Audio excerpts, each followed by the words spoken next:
In August 1914, Ernest Shackleton placed a newspaper advertisement that read, "Men wanted for hazardous journey. Small wages, bitter cold, long months of complete darkness, constant danger, safe return, doubtful. Honor and recognition in case of success." 5,000 men applied. 28 were selected. Their ship was crushed by Antarctic ice, stranding them 200 miles from civilization with no radio, no rescue coming, and winter approaching. 19 months later, every single man walked away alive. This is the greatest survival story never properly told. Ernest Shackleton was a failure, and he knew it. By 1914, the 40-year-old Irish explorer had attempted to reach the South Pole twice and failed both times. Robert Falcon Scott and Roald Amundsen had beaten him to that prize. The great age of Antarctic exploration seemed to be ending, and Shackleton had nothing to show for his ambitions except frostbite scars and debt. But Shackleton had one more idea: the Imperial Trans-Antarctic Expedition. No one had ever crossed the Antarctic continent from sea to sea. It would be a journey of 800 miles across the most hostile environment on Earth. It would restore his reputation. It would secure his legacy. On August 1st, 1914, the same day Britain declared war on Germany, Shackleton's ship Endurance left London carrying 28 men, 69 dogs, and supplies for a multi-year expedition. The timing was terrible. Britain was mobilizing for World War I, and here was Shackleton sailing off to Antarctica like the war didn't exist. Shackleton actually offered to cancel the expedition and turn his ship and crew over to the war effort. Winston Churchill, then First Lord of the Admiralty, sent a one-word telegram: "Proceed." So Shackleton proceeded, sailing south toward what would become the most famous failed expedition in history. The Endurance reached South Georgia Island in early November 1914, where whalers warned Shackleton that ice conditions were unusually bad that year. Norwegian captains, men who'd spent decades in Antarctic waters, advised waiting. The ice was impenetrable, they said. No ship would get through. Shackleton ignored them. He'd waited too long for this opportunity. He was 40 years old, deeply in debt, and this was his last chance at glory. He ordered Endurance south into the Weddell Sea. For the first few weeks it seemed fine. Endurance was purpose-built for polar conditions, a 3-masted wooden sailing ship reinforced with Norwegian fir and Scottish oak, her hull designed to withstand ice pressure. She pushed through pack ice, making slow but steady progress toward the Antarctic coast. Then, on January 18, 1915, approximately 85 miles from their planned landing point, Endurance became trapped in pack ice. At first, no one panicked. Ships getting temporarily stuck in ice was normal in Antarctic waters. They'd wait for the ice to break up, then continue. Shackleton ordered the crew to maintain standard routines, keep the ship functioning, exercise the dogs, stay active. Days passed, then weeks. The ice didn't break up.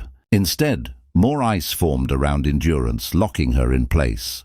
By late January, it became clear they weren't going anywhere soon. "Ship stuck fast," Shackleton wrote in his diary. "Held in the ice, let's hope the winds change." The winds didn't change.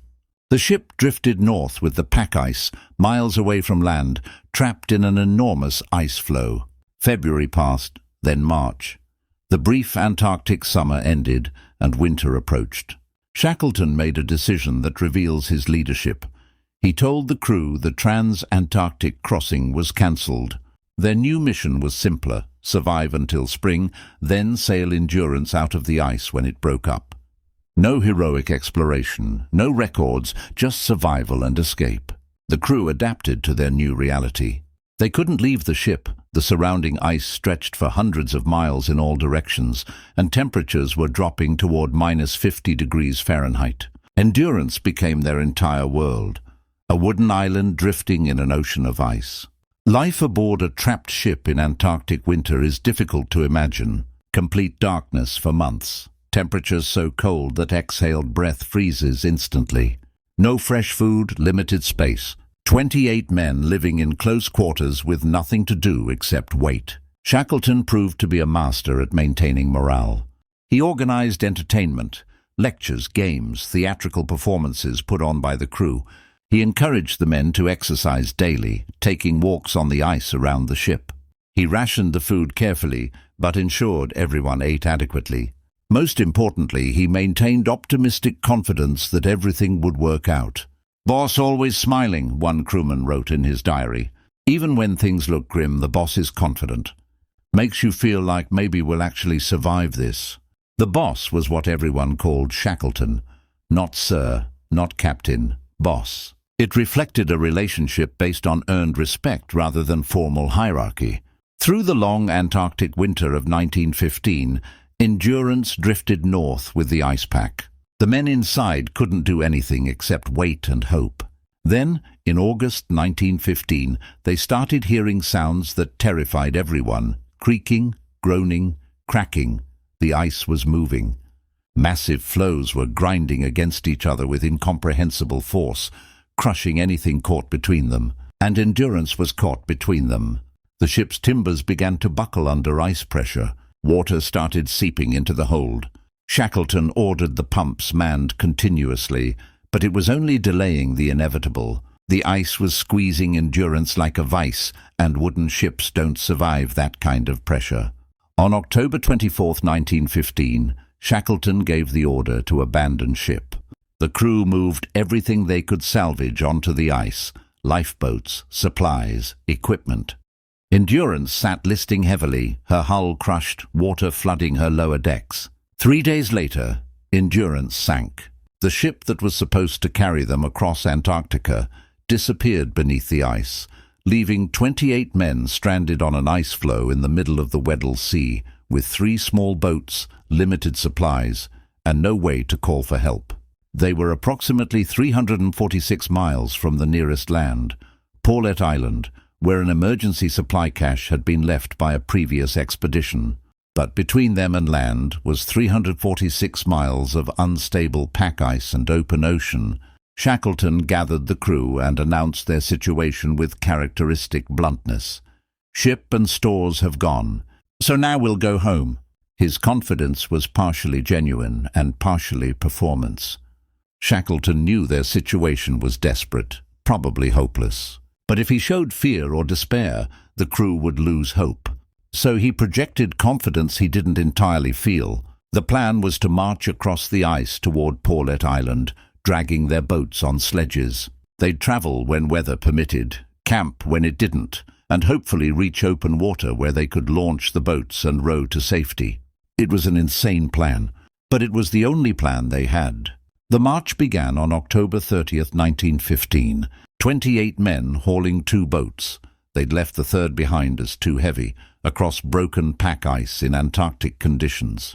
Progress was agonizingly slow. Some days they managed less than a mile. The ice was rough, unstable, and constantly shifting.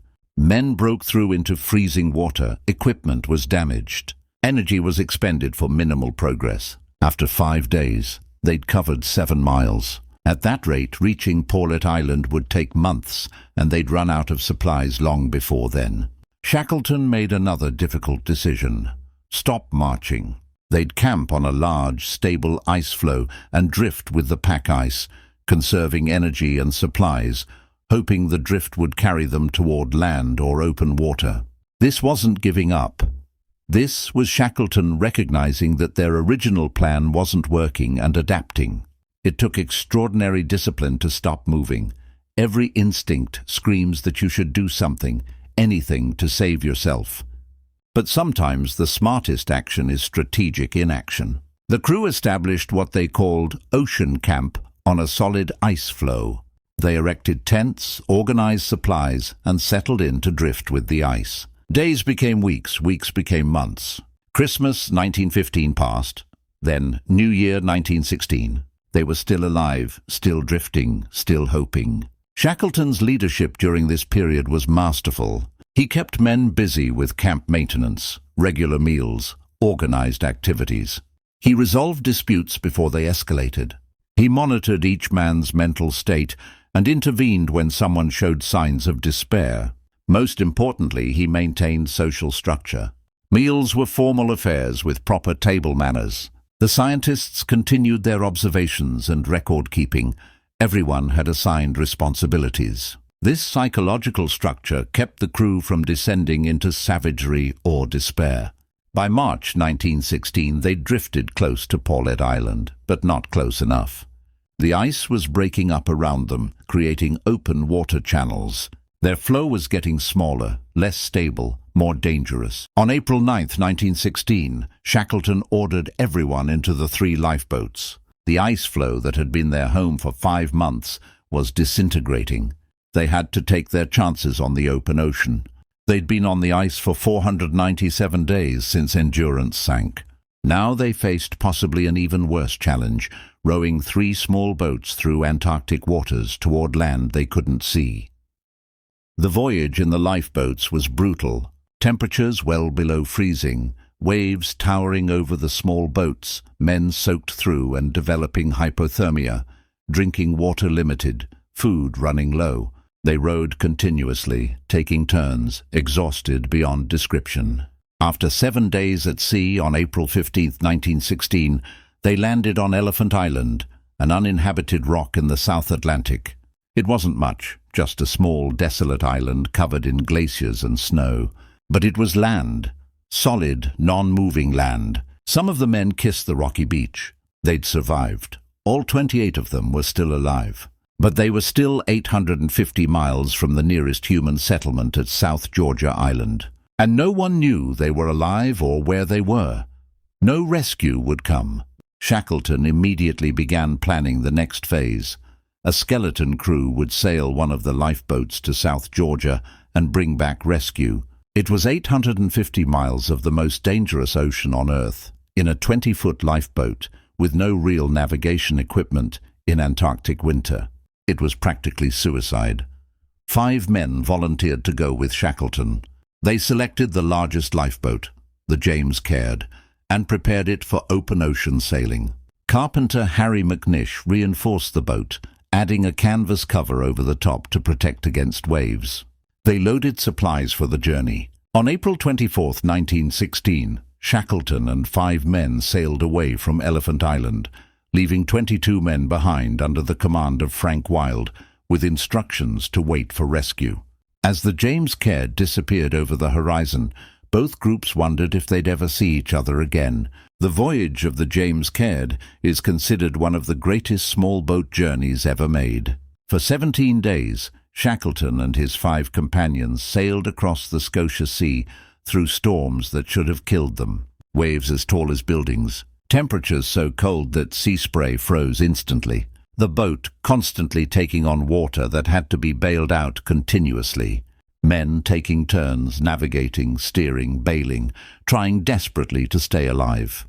Navigator Frank Worsley used a sextant to calculate their position, but taking sightings was nearly impossible with the boat constantly pitching in massive seas. One miscalculation, and they'd miss South Georgia entirely, sailing past it into the open Atlantic with no hope of finding land. On May 10, 1916, after 17 days at sea covering 850 miles, they landed on South Georgia's south coast. They'd navigated perfectly despite impossible conditions. But they'd landed on the wrong side of the island. The whaling stations were on the north coast, separated from them by a mountain range that had never been crossed. Shackleton, Worsley and Tom Crean hiked across South Georgia's interior, 36 hours of continuous climbing through glaciated mountains with no proper equipment, navigating by moonlight, descending ice cliffs by sliding down them seated because climbing down was too dangerous. They arrived at Stromness whaling station on May 20, 1916, looking like wild men, filthy, bearded, clothes in rags. The station manager didn't recognize Shackleton at first. "Who are you?" the manager asked. "My name is Shackleton," came the reply. The manager stared in shock. The world had given up Shackleton and his crew for dead months ago. The first thing Shackleton did, before eating, before resting, before anything else, was begin organizing a rescue mission for the 22 men still on Elephant Island. They'd been waiting there for months and Shackleton had promised to return. It took 4 attempts over 4 months to reach Elephant Island. Sea ice blocked the first 3 rescue attempts. Finally, on August 30th, 1916, Chilean vessel Yelcho broke through to Elephant Island. Frank Wild, who'd been in command of the stranded men, had gathered everyone on the beach that morning. "The boss will come today," he'd told them, just as he'd told them every morning for months. When Yelcho appeared on the horizon, Wild turned to his men and said simply, "Told you." All 22 men were alive. Thin, exhausted, suffering from various ailments, but alive. When Shackleton counted them as they came aboard, his eyes filled with tears. Not one life lost. After 19 months stranded in Antarctica, after the ship was crushed, after 497 days on ice floes, after that impossible boat journey, after months waiting on Elephant Island, everyone survived. Later, people asked Shackleton how he did it. How did he keep 28 men alive for 19 months in the most hostile environment on Earth? His answer was characteristic. By facing each moment as it came, making the best decision possible, and never allowing despair to take hold. The Endurance expedition is studied in business schools and military academies as a case study in leadership under crisis. Shackleton's decisions, when to stop the march across ice, when to stay on the floe, when to sail for South Georgia, were all examples of tactical flexibility and strategic thinking under pressure. But more important than tactical decisions was Shackleton's psychological leadership. He understood that keeping men alive in extreme conditions requires maintaining their mental state as much as their physical health. Hope is a survival tool as important as food or shelter. Shackleton paid attention to individual crew members, noticing when someone was struggling mentally, intervening before depression or despair could take hold. He maintained social structures and routines that gave men purpose and identity beyond just survival. He also made hard decisions when necessary. At one point during the ice floe camps, they had to eliminate the dogs. They couldn't feed them anymore and couldn't take them in the boats. Shackleton ordered it done, but took responsibility for the decision, not forcing men to eliminate animals they'd bonded with. After the expedition, Shackleton returned to England in 1916 to find World War I still raging. The great survival story he'd just completed was barely noticed. Everyone was focused on the war. Shackleton volunteered for military service and spent the war organizing Arctic equipment and supplies. He mounted one more Antarctic expedition in 1921, but died of a heart attack on South Georgia Island on January 5, 1922, at age 47. He was buried there, at his wife's request, on the island he'd reached after that impossible boat journey. The men who served under Shackleton on the Endurance remained loyal to him for life. When interviewed years later, they universally spoke of him with respect and affection. Several said they'd follow him anywhere, even back to Antarctica. "The boss kept us alive," Frank Wild said simply. Not just physically, he kept our spirits alive. That was his real achievement. Modern research has located the wreck of Endurance, lying at the bottom of the Weddell Sea, where she sank in 1915. Photographs show the ship remarkably preserved in the cold Antarctic water, still recognizable, frozen in time like a tomb. But Endurance's real legacy isn't the wreck. It's the proof that leadership, determination, and refusal to surrender can overcome impossible odds. 28 men stranded in Antarctica for 19 months with no rescue coming, no radio, minimal supplies, and an environment actively trying to kill them. Every one of them survived because their leader never gave up, never showed despair, and made them believe they'd make it home. That's not luck. That's not coincidence. That's leadership turning certain death into miraculous survival.